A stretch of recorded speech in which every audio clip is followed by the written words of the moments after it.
सभी भगवत भक्तों को जय श्री कृष्णा, जय श्री राधे। भक्तों, आज की जो सबसे बड़ी बात है वो बात ये है कि हमारे पास में कई बार फ़ोन आते हैं, लोग हमसे पूछते हैं कि महाराज जी, भागवत पढ़ाने का, राम कथा पढ़ाने का, वेद पढ़ाने का, सत्संग करने का सबसे अच्छा समय क्या है, उम्र कौन सी सही है।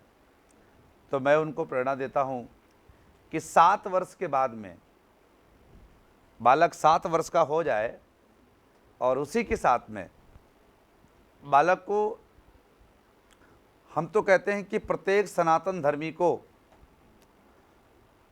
प्रत्येक विप्र बंधु को अपने बालक को भागवत की ओर, राम कथा की ओर, वेद की ओर और यम नियम, आसन, प्राणायाम, प्रत्याहार, धारणा, ध्यान, समाधि की ओर बढ़ाना चाहिए। क्यों? क्योंकि लोग कहते हैं कि हमारा बालक डिग्री कैसे करेगा, आगे चल कर के वो डिग्रियां कैसे हासिल करेगा। तो मैं उनके लिए बहुत सुंदर सुझाव दूंगा कि आप बाल्यकाल का समय, बालक का 7 वर्ष के बाद में 3 वर्ष, 4 वर्ष, 5 वर्ष, 6 वर्ष का तक का जो समय है वो गुरुकुल में व्यतीत कराएं।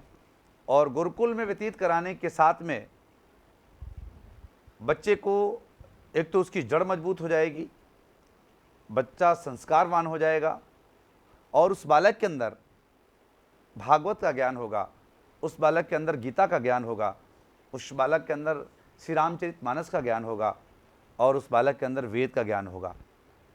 और जब उस बालक के अंदर इन सब ग्रंथों का ज्ञान होगा तो उसका सबसे बड़ा जो माता पिता को फ़ायदा होगा, वो फ़ायदा ये होगा कि बालक फिर वो गलत रास्ते का चयन नहीं करेगा, कभी वो गलत रास्ते पे नहीं जाएगा। और उसी के साथ में बालक की सनातन धर्म में सबसे बड़ा अपना योगदान निभाएगा, सबसे बड़ी अपनी भूमिका निभाएगा और जिससे हमारा सनातन धर्म मजबूत होगा और जिस बात से हमारे समाज को नई ऊर्जा मिलेगी। और इसी बात के साथ में प्रत्येक माता पिता को अपने बच्चे को संस्कारवान देख करके एक अच्छा जीवन जीने का मौका मिलेगा। हम धन चाहें कितना कमा लें, लेकिन हमने अपने बालक को संस्कार नहीं दिए, हमने अपने बालक को सनातन संस्कृति की अच्छी शिक्षा नहीं दी, तो हमारा सारा धन व्यर्थ है, उस धन का कोई मतलब नहीं है। आइए इन्हीं वाक्य पुष्पांजलि के साथ में हम सभी भगवत भक्त अपने बालकों को सनातन धर्मी बनाएं, भगवत प्रेमी बनाएं और श्री राम के चरणों का अनुरागी बनाएं, गोविंद के चरणों का प्रेमी बनाएं। इसी के साथ सभी भगवत भक्तों को जय श्री कृष्णा, जय श्री राधे।